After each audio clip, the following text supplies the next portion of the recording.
Bore के atomic model के अनुसार जब इलेक्ट्रॉन एक हायर एनर्जी स्टेट से लोअर एनर्जी स्टेट में जंप करता है तो एक्सेस एनर्जी रेडिएशन के रूप में बाहर चला आता है। इस रेडिएशन का वेवलेंथ या फ्रीक्वेंसी इस बात पर डिपेंड करता है कि इलेक्ट्रॉन किस हायर एनर्जी स्टेट से किस लोअर एनर्जी स्टेट में आया है।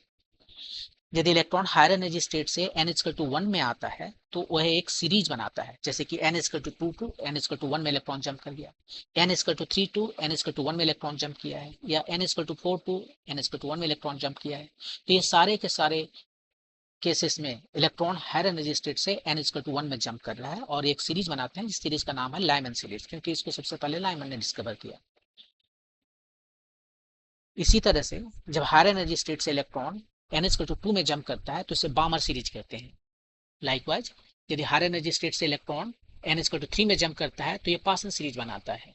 सिमिलरली हायर एनर्जी स्टेट से जब इलेक्ट्रॉन n=4 में जंप करता है तो उसे ब्रैकेट सीरीज कहते हैं, और हायर एनर्जी स्टेट से n=5 में जब इलेक्ट्रॉन जंप करता है तो एक सीरीज बनाता है जिसको फिल्म सीरीज कहते हैं। और लाइकवाइज हायर एनर्जी स्टेट से जब इलेक्ट्रॉन n=6 में जंप करता है तो उसे हम हम्फ्री सीरीज कहते हैं। ये डिफरेंट सीरीज स्पेक्ट्रम के डिफरेंट पार्ट में होते हैं। जैसे लाइमन सीरीज की बात करें तो इसका एनर्जी सबसे ज़्यादा होता है और ये अल्ट्रावायलेट स्पेक्ट्रम को शो करता है। इसी तरह से यदि हम बामर सीरीज को देखें तो इसका एनर्जी लाइमन से कम होता है और यह स्पेक्ट्रम के विजिबल पार्ट में दिखता है।